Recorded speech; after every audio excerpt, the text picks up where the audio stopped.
Bienvenue sur votre nouveau programme de Flash Info sur Sahel News TV.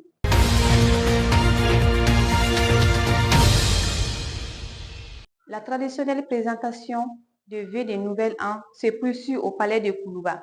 Le vendredi 31 janvier 2025, les membres de la Haute Autorité de la Communication, de la Maison de la Presse et du Comité national de l'égal accès aux médias d'État ont été reçus par le président de la transition Assimi Goïta.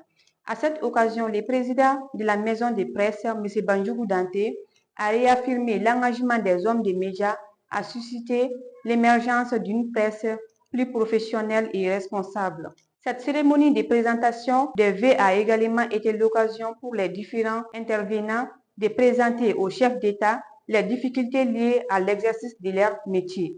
Le président Goïta a rappelé l'importance de la liberté de la presse dans la construction d'une société juste et équitable, tout en encourageant les médias à comprendre et à intégrer les enjeux sociopolitiques et économiques et géopolitiques du Mali. Il a également évoqué l'Alliance des États du Sahel AES et la décision de retrait des États membres de l'AES de la CEDEAO, soulignant les progrès réalisés en termes de communication dans le cadre de la Confédération.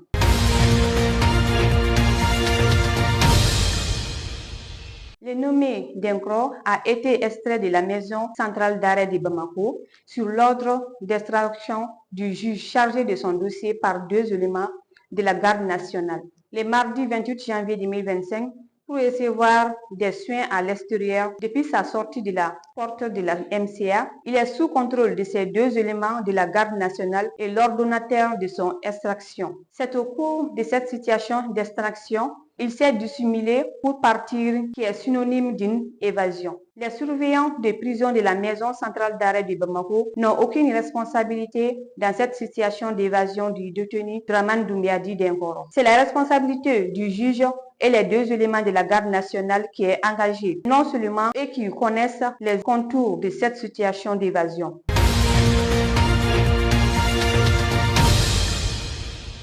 Dans le cadre du renforcement des mesures de sécurité, le commissariat de police de Sabalibougou, sous l'égide du commissaire principal Samba Adjara et de son adjoint, le commissaire de police Aboubakar Traoré, ont réalisé une opération d'envergure mettant au arrêt, le jeudi 23 janvier 2025, 7 individus pour vol. Cette intervention a permis la saisie de 4 motos, 2 TVS et 2 Jakarta de provenance douteuse.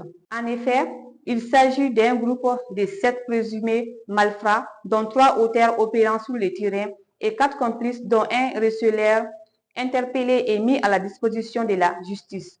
Cette opération réaffirme l'engagement de la police nationale à endiguer la criminalité sous toutes ses formes. Elle illustre également la mise en œuvre des directives de tolérance zéro pour les malfrats et ennemis de la paix, prôné par le directeur général de la police nationale, commissaire de brigade de police Soumaïla Traoré, et soutenu par les ministres de la Sécurité et de Protection civile.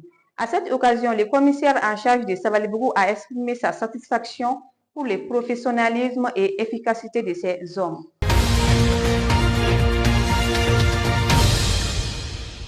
Le président de la République du Sénégal a reçu en audience ce vendredi après-midi l'illustre créateur de contenu et icône mondiale, Kaby Lam, récemment désigné l'ambassadeur de la bonne volonté de l'UNICEF pour la cause des enfants, accompagné des directeurs des bureaux pays et régionaux de l'UNICEF. Kaby Lam a exprimé sa volonté de défendre les droits des enfants et de promouvoir leur éducation, ainsi que leur bien-être.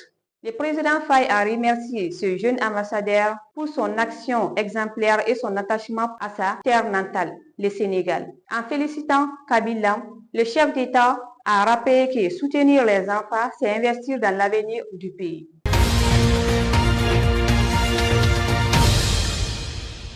C'est tout pour ces Flash Info. Merci de l'avoir suivi et à très bientôt.